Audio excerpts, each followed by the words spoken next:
Bonjour Mike. Bonjour Maître Gérard. Tokutani lisusu toza na mois de juin tolingi vraiment et d'abord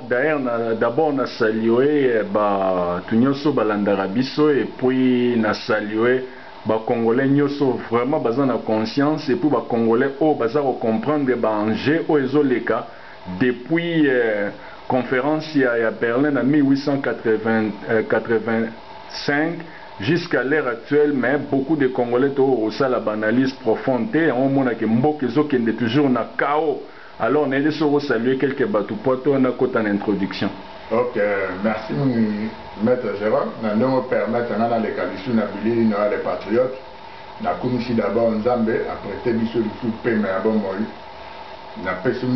président national à Pareco, Papa Honoré Mbanda, l'homme qui place aux alliés, nous avons résident patriote, nous avons membre à Pareco, nous avons s'engager vraiment dans le combat à la libération de le Congo avec beaucoup de sérieuxité. Merci. Merci vraiment Nakobanda avec des badages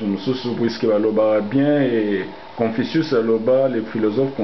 Confucius, le philosophe chinois. Alors que la conscience est la lumière de l'intelligence pour distinguer les biens du mal. Alors, mais nous enchaîné sur le proverbe toujours chinois, balobi, les sages s'interrogent lui-même, les sots interrogent les autres. Proverbe chinois toujours. Alors, na yebité ce qui te lobi tout ça la analyse na lobaki un instant avant que depuis 1885 au Basala répartition y a Afrique et surtout Congo ndenge tomba na maboko ya ba communauté soi-disant internationale pour ende ba mona ngolo la terra nullius ou terra commines, c'est-à-dire terre mo boza va appartenir ya batu nyonso ou bien ezali terre mo boye et ça va appartenir à mon moroté. Alors, il y a un moni que les locaux depuis 1885,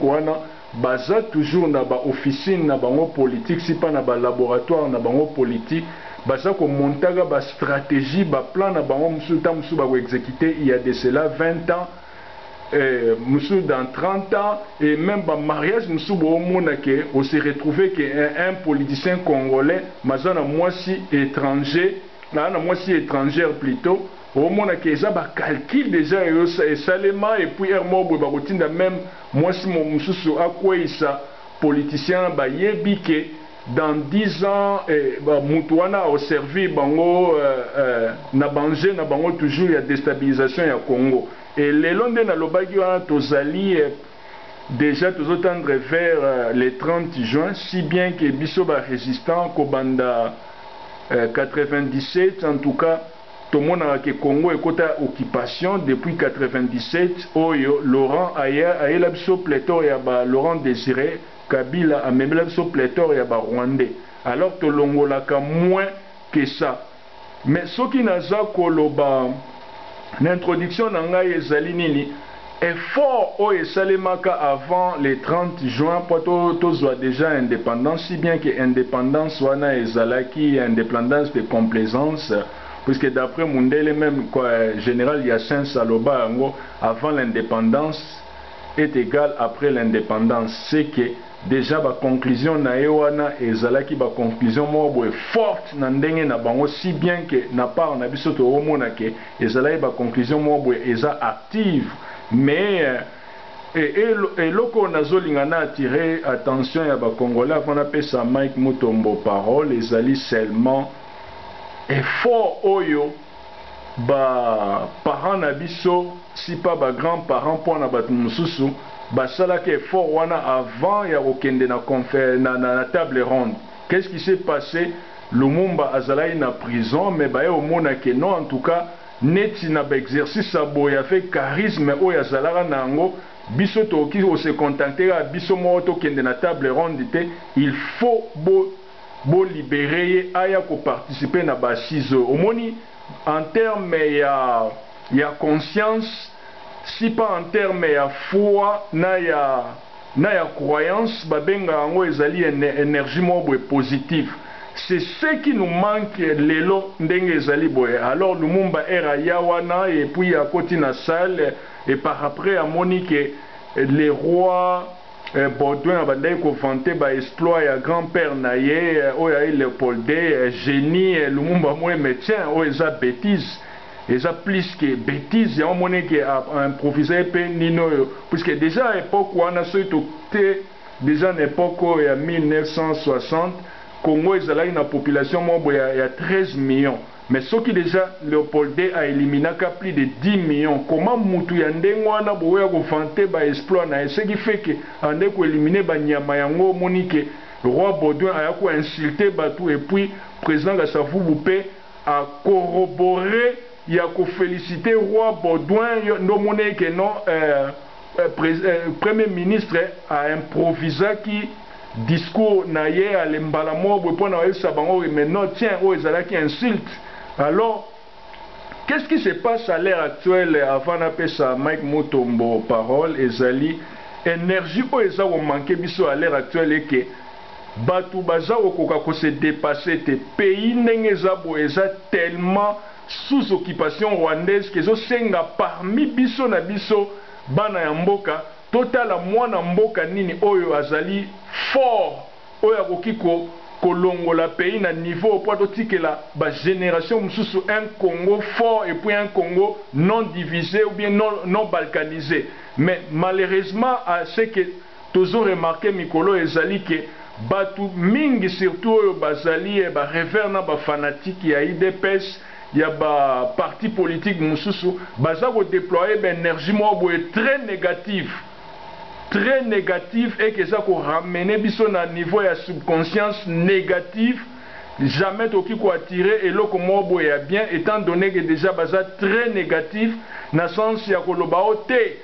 Terminator papa honoré. Mais à l'heure actuelle ce qui vraiment batu baza na intelligence moko boye ezali pratique bon mona que non mutuana azo sengela que non yé abanda Congo et par après so ga mettre babilo nyonso sécuriser ba frontière à consolider ba force nyonso ya kati en ce moment là bat musu ba koya ko quand même ko gérer à Congo. Mais malheureusement bat ba comprendre te baza ko tsaka énergie mo bo négative Terminator yo boma boye yo sala boye. Mais tant wana boza ko l'énergie négative ba plan qui se prépare. Alors Mike Mutombo oza na parole yebisa bango ba plan qu'est-ce que tomoni président Lorenzo akendaki tomoni li kwanza la pa kendaki na Élysée Lorenzo ayo kende ayi na France pe na Élysée et par après ayo kende esa ba Louis Michel. Mais qu'est-ce qu'il se prépare au juste oza na parole? OK, merci maître Jérôme Ndo pesinga parole. Bon on peut perdre ngunga mingi te. Et c'est que manuela to limbolé la bande ko na mso ba congolais pour ba comprendre. Pour eux c'est important tant que les carana babilé le message au ngai Mike Mutombo nazo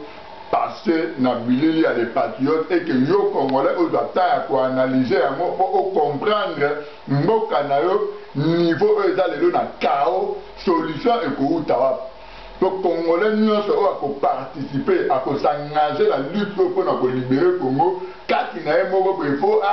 abimisa ba énergie moko positive pour aimer ma solution et pour libérer Congo. C'est très important le Congolais nous sommes dans la ndeko moi si to mobile il faut ebakayango. Le lingara c'est limité à niveau spectateur, il faut dans la paix participer dans ba action. Idée comme il a que l'énergie positive pour déployer au Ndambataka pour sauver Congo. La ligne est et le commun d'Amoutouya. N'a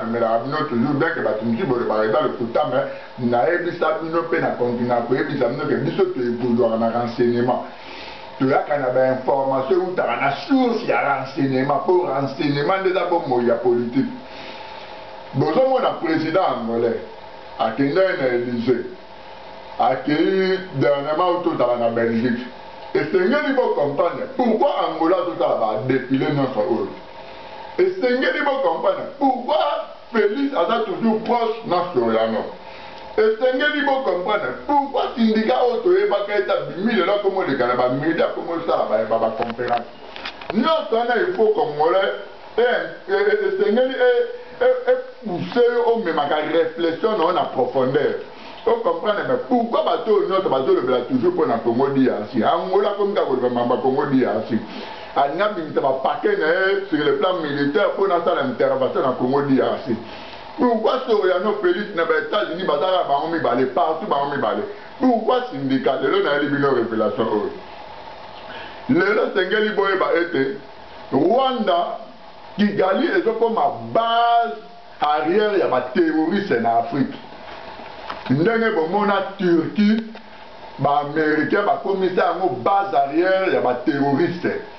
Pour fournir, pour ravitailler les terroristes, pour attaquer Syrie, pour attaquer Irak, base arrière dans la Turquie. Pour les gens qui ont fait Longi, Bachar dans la Syrie, Batamoto dans l'Iran, base arrière dans la Turquie. Il y a un moment le président turc na Poutine au Canada. C'est bien que Poutine a aidé mille, mais tellement d'ali marionnette il y a américain en disant base aérienne américaine dans le territoire bien que banyaba ça là un coup d'état pour comment qui proche na Poutine a de comprendre car il y a monté ba singa na kingo lelo ba bénédiction nyonso bozomo na Paul Kagame, France a le bela Paul Kagame, Angleterre Paul Kagame, Belgique Paul Kagame, États-Unis Paul Kagame, Commonwealth accueilli. Oh, ni francophonie, va pas faire sa ambassadrice naïe. Comme ma présidente de francophonie. Ma bénédiction, ma compagnie, ça la voiture française, qui ne peut investir dans Rwanda. Nous avons besoin des alliés. Les alliés ne sont pas Kagame andimi, accord au américain va payer pour andima installation à base arrière, il y a des terroristes dans Kigali. Bako bando former des terroristes dans Kigali. Na plan na bango ndenge ba betaki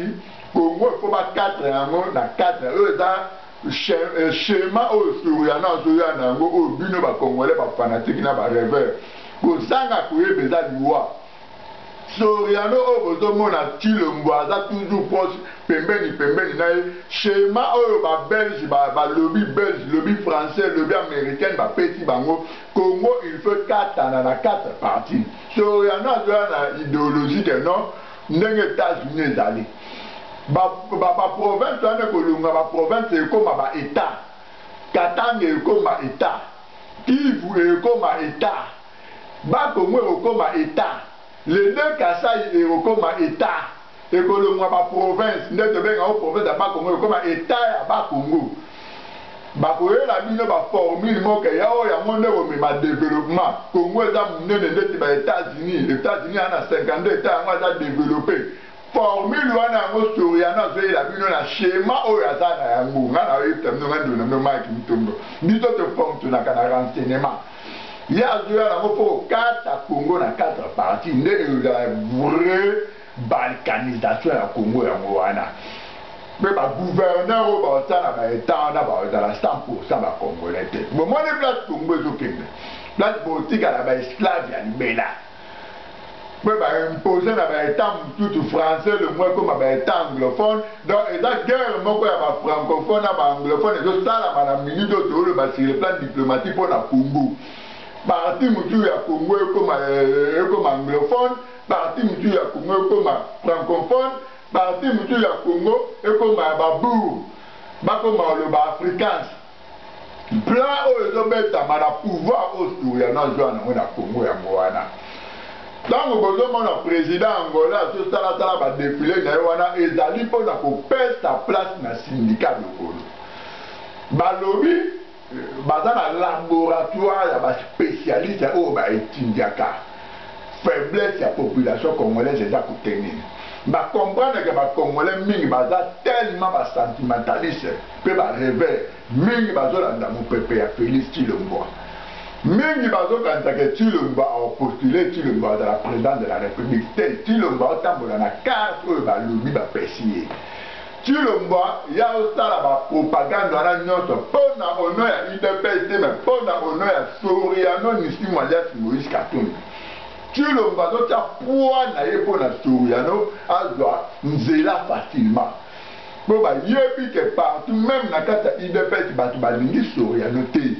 bato bazoboya Soriano yango mundele abeti carte wana il faut basala Soriana dans la présidence, syndicat dans la vice-président. Oh, je m'en ai pas parqué, non, dans le rente, dans le tambour, partout, dans le pot, pour perdre sa place dans le syndicat de Kolo. Donc, on a dit que, comme de Kolo, on a dit le bateau pour comprendre les cas, c'est que Dokolo, ça a Zaïwa, à l'époque, Dokolo, qui angolais. Mais Mundé a profité de la faiblesse des Congolais tellement. Il y a une histoire, il y a un beau canada, il y a une banche, il y a un multi, multinational, na santé, que quand il s'est étranger, il va côté na Congo, va s'engager na Zaïwa. Pour les autres, comme on monte avec eux, tout ça, la malélo, batu bazan la confusion, parce que batu na naza congolais, na naza congolais, ne ba même les bisos système au bout de mon syndicat, ça va être artiste, ça va biteko, à bala moi, 200 bouna mystique à fourmi, le côté à 40 les âmes de la table, dans la monique plan A. Il y a qui ont échoué à bimer ce plan B, de mon syndicat, comme mon décanaba, média, comme Koulouba, conférence, manini, tout ça, comme tout n'est pas des syndicats d'aller préparer, il y a une fois dans la vice-président, il y a Soriano. Ndegezana, président, soi-disant, Ndege Kanisa, référent, fanatique, mais biso, tu peux déjouer plan. Nana ligue na kolimake ba résistant ndenge tout ça conscient constant na détermination to na moto ko déjouer plan wana Soriana ozala jamais président na Congo syndicat ozala jamais vice président na Congo Chilombo ozala jamais président à Sénat to parlement ndenge ba carte ne ba mo to beta jamais ba ozala jamais ba position wana. Bien que bazo profiter de la majorité des Congolais, bazo comprendre rien, il le bazo comprendre car la situation à Congo n'a pas tellement d'intervention au total à quoi il y a des révélations de Bimitara, de Kobila, les Congolais, les Ndamo, le roi des champs animés. Mais ceux qui n'ont pas YouTube, le théâtre, au moins la Bimiti, la concentration de notre esprit, notre âme, côté na théâtre, à Kanaba, moi, Bijo, artiste comédien, on a au Bimitara théâtre, et comme un slogan. Mais tant que le Mambo est important pour le Congo, Balandango a le roi des champs animés. Dans un Mike Moutombolelo, na opportunité au maître Jama m'a présenté un tongo na bilila les patriotes, révélation au moins na ekoyebi sabino, et d'aller à Motuya au Congolais faut kangango pour tango na mutuna yo. Bénédiction nyonso oyo mona Kigali a recevoir lelo na 4 points à globe et pas patron à lobby et d'aller parce que Kigali ennemi va installer base arrière il y a ba terroristes oh déjà ba faire l'action na Nigeria na Cameroun ba Boko Haram ba lingi tuko ba élargir yango et dans la base militaire moko ebana ko ravitailler ko soutenir ko déstabiliser le sous-Congo à tôt ou tard. Un vrai Congolais doit pouvoir partir déjà en Mboka, comment déjà déstabiliser et comme il y a un problème avec les Nations Unies, la négociation, beaucoup pour retrouver intégrité territoriale dans la communauté. Il y a un Congolais, Bandekonangai, batalaka circonstance, batalaka situation, batalaka niveau Mboka ezokende. Na minute ou na période où Congolais n'ont se sengeli oyeba. Congo a besoin d'un homme fort pour stopper l'engin dans la comédie au nord, il y a des Congolais. Parce que partout, il y a des Comédie, toujours au nord, il y a des Congolais. Na 1885, tant basangana kapo basala ba aventure na bango, basala bango toujours au nord des Congolais. Balobi Congo est un pays sous tutelle, mboka oyo ezanga ba propriétaire na yango. Du coup, période oyo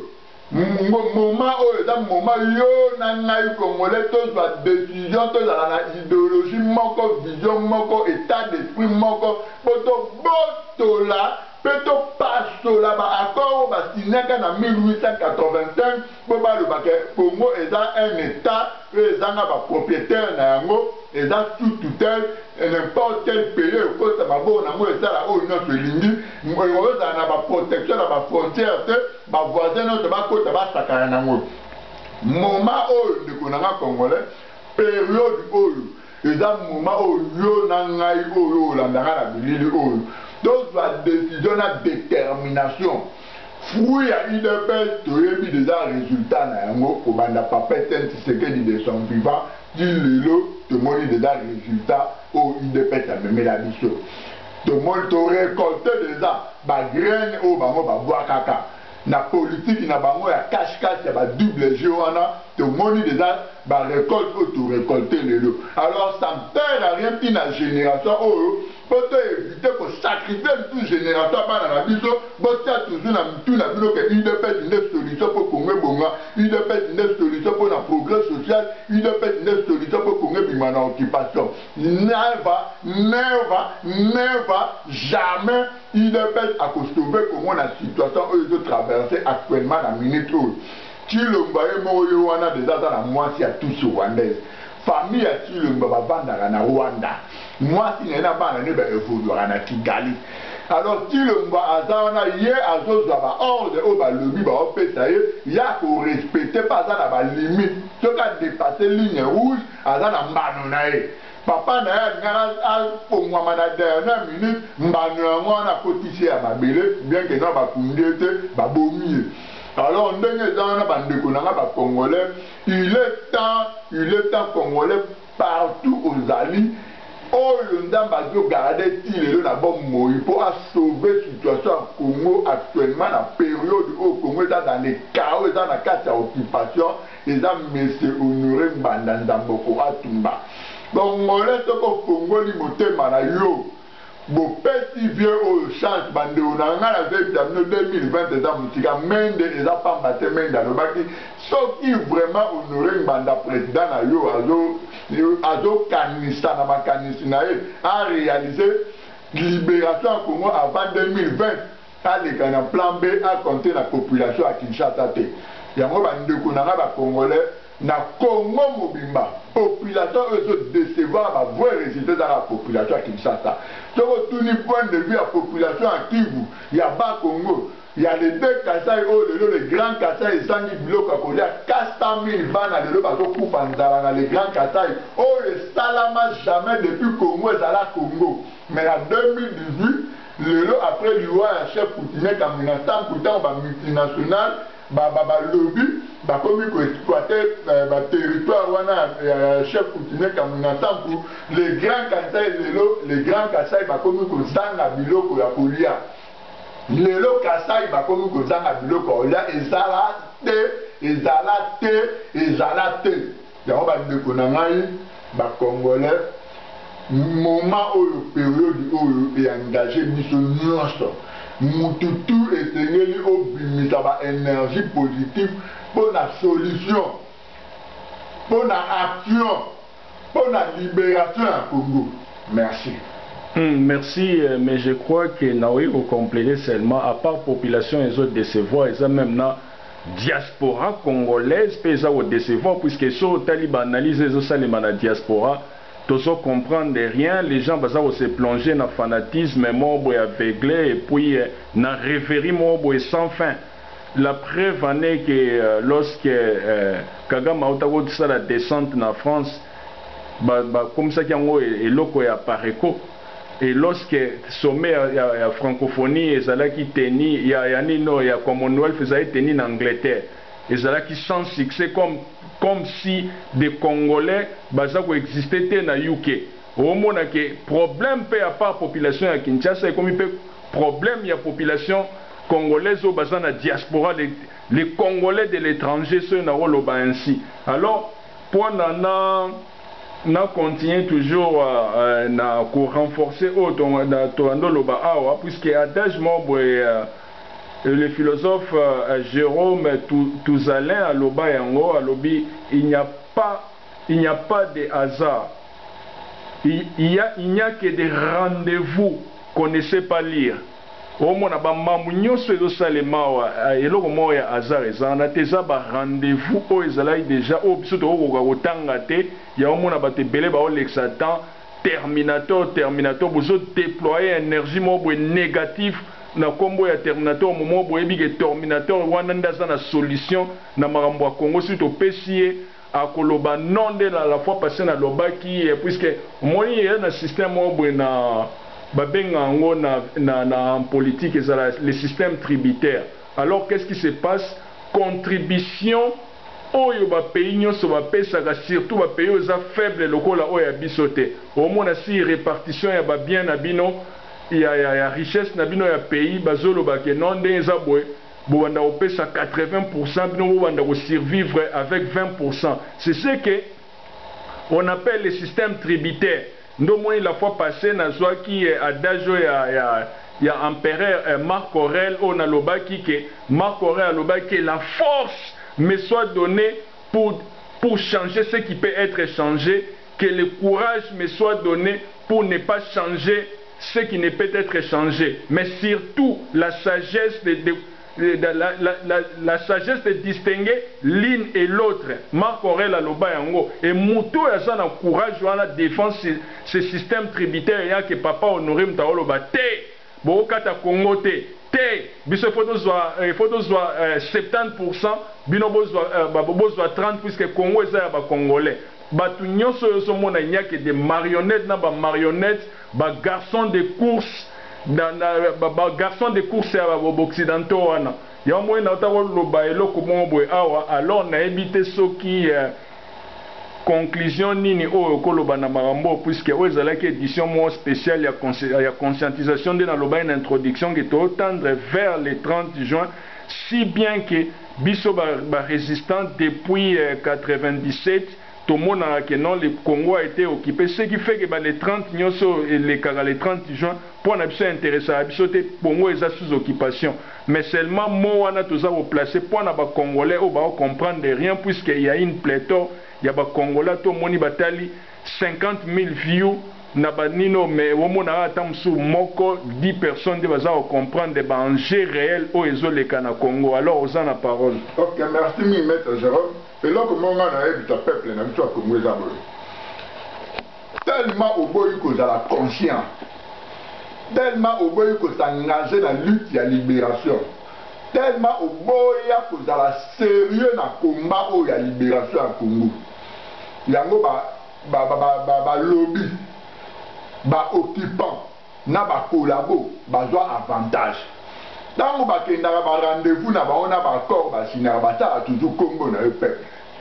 Peuple au Congo Kinshasa, na Congolais au la diaspora. Si on a un accord toujours dans Congo dans le peuple. Ce qu'on l'a dit même, point de presse, il y a aventuré, il y a médiocre, qui réfléchit dans le néant, un distrait escroc, Lambert Mende. Alors,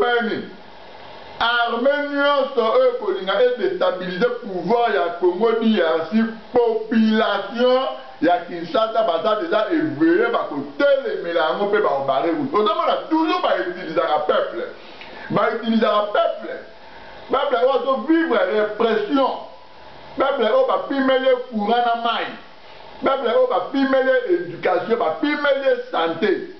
Le peuple doit tirer les poubelles partout. Dans la difficulté à respiration, à coup qu'on a ma maladie, le peuple va créer l'Ebola politique dans l'Équateur.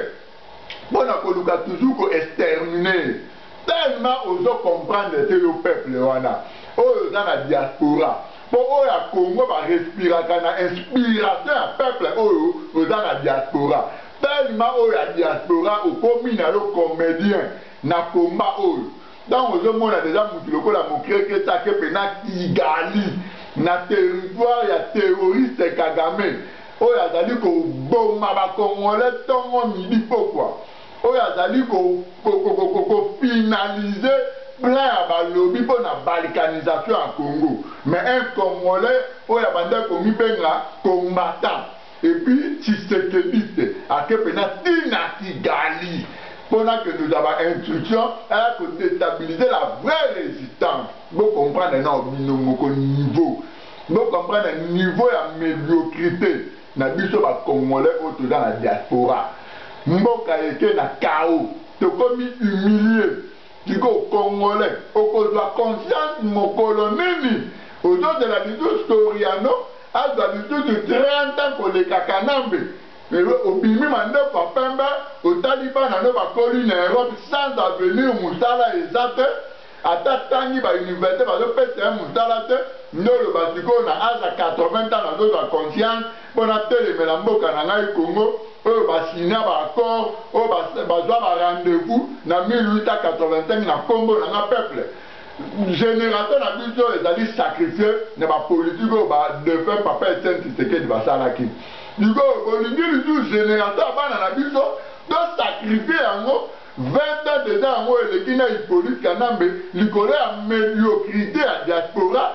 bana na biso lelo bazoyeba te utile na bango biso baparent tokobongisela bango chemin ndenge nini donc Kanambe balingi balongola ye na bato oyo batiaki ye ale bolingi lisusu soriano likolo ya basentiment na bino na bandoto na bino ya baba oyo boolota soriano aremplace Kanambe ye lokola aza un peu plus intelligent na bachilongwa oyo bakoakompagne bakasaya ebele oyo bakolanda soriano na lolenge na bakatanga ale bazwi lisusu bafandisi soriano wana lisusu plus de 30 ans alors avenir abana na biso ekende kaka dalenea en tout cas ngai Mike Mutombo na nzambo na sambelaka na makasi oyo apesi ngai na maître Jérôme j'ai dit non en tout cas oyo eza époque oyo eza période oyo biso tu tobimisi baénergie positive na biso ya suka oyo biso tu tokomi koprépare plan B ekozala nde mbilinga na biso na bageorge Soros bapatron balobi wana ezala nde mbilinga vrai résistant congolais la vraie résistance congolaise nde ofaire face na bageorge Soros bapatron ya balobi wana ingeta ingeta en tout cas merci mingi Mike na ndenge olimboli elo epesaka mawa ezali ke bacongolais bazo comprendre rien baza toujours ko projeter ba mauvaise pensée et puis ba pensée wana ezali ko influencer sur ba pensée négative mususu et ba pensée négative wana ekei et ko musala ba mamobo négatif na Congo nde tozomona omoni même adage moko boye François Charles Onel alobango sur ma pensée. Les pensées positives détruiront les pensées négatives aussi certainement que la lumière détruit l'obscurité et le résultat sera tout aussi efficace. Ndenge Charles aloba en tout cas eza mawa trop. Omoni ole ba congolais ba tala erna sepela si ba congolais bazotala ba vidéo na biso bamona ndenge Mike azo batala yo te mais batala plus loin que yo olakisa bango plus loin batala yo te mais bamona plus loin que oyo zo lakisa bango et puis ngai bayokanga plus loin makambo nga naza oloba plutôt que ba estimer ou bien bazala conduit na ndenge ya fanatisme que non en tout cas Mike Mutombo alobaka bien Maître Jérôme azoloba bien koloba bien wana fanatisme ndo monique la fois passée comme pe syndicat dokolo azoloba bien na mona même Maizo aloba ki azawa apprécier non azalaki à la hauteur Maizo ozali journaliste ou azaloa lumière ya population au batala kayo il faut pas okenda avec bablo mo besoin négatif ce n'est pas la politique de doza ko animer minito mais doza plus na besoin de sauver pays mais ce n'est pas Bino ou bien Fabien nde na mona ko sala interview avec syndicat ozo mona ke non ozo pese beaucoup d'importance au moment où babilo ko wana nde siko eska ba fanatisme ezali ko influencer négativement dans sens que bo pesa ka mutu mo bo pesa valeur te on a besoin plus Congo zong eska un Congolais de souche pour que to zongi sa Congo même nde to biso to za ko lobango de to za ko clamer awa à tout bout des champs que non en tout cas Papa Honoré asa capable de protéger Congo, ce n'est qu'après là, même n'a pas na président à Congo, mais pourquoi na obimisa manzaka anate? Alors, na évité, on a salué Grand Godard en Verona, je salue le président national, Zala toujours fort, tu as dit que population Oyo, et comprendra banger il y a leader na bango basala ke leader comme fort Papa Honoré toza simanayo alors na saluer maître Baïgon na été so saluer quelques bateaux pour to kata parce que les éditions sont très importantes. On a petit mboti na maman na ngai na États-Unis merci maman na geste salaki ndamba pambola yo toza na maître Jérôme on est ensemble là to sala combat na biso merci na yamba qui appelle na yo docteur na Japon le bac ont financé voyage on a mettre Jérôme Toya kuna na Japon tala eux za volontaire motema na yo biso to continuer toujours kota la combat mbote na yo vie na Chine le bel ont financé voyage on a mettre Jérôme Toya Chine to tele mais ça paraît ko na Chine tala eux za volontaire motema na yo mbote na ba résident patriote nyonso oyo boza na Europe biso nde photo la exemple na ba oyo baza na Congo Kinshasa parce que te décevoir oyo baza na Congo Kinshasa à partir ya ba comportement na biso oyo tozali ko lakisa na niveau ya diaspora yango moni oyo ya Kinshasa pe balembi baomona ke banani baosauve bango banani bakotransmettre état d'esprit epa na bango mpo batelemela régime wana oyo ezi bango ezoconsidere bango lokola banyama ça fait plus de moins 20 ans sikoyo mbote na président national apareko mbote na bavie bamama bapapa bandeko nyonso oyo toza na kati ya résistance oyo tozobunda mpo tolibere Congo otengage na combat ya libération zala sérieux na combat na yo mpe dégager baénergie positive penser beaucoup plus na action mpe solution ingeta en tout cas ezalaki plaisir ya oyamba bino cherchir aloba juste ya mpona kokorobore o mike autoloba awa premier ministre ancien premier ministre ya Angleterre aloba cherchir alobi méthode ateza malamu ndenge nini botenaka plus na résultat to ana besoin ya résultat to ana besoin ba blablatin alors botikela biso bambrouillement en tout cas tous on a besoin ya ba fanatique mais on a besoin en tout cas de saluer le colonel Dadi Bayi Moto, na saluer le général Katakata na Cape Town et na saluer Charles Olela na Johannesburg et puis na saluer tous les résistants na monde bato bazaoye bakeno Congo il faut ezonga na maboko na biso mais non pas na ba fanatique o bazali tellement dans la dose moya fanatique moya débordé et que et comme vraiment comme ça bango trop vilain en tout cas ba o wana na saluer bango te et comme prochainement ingeta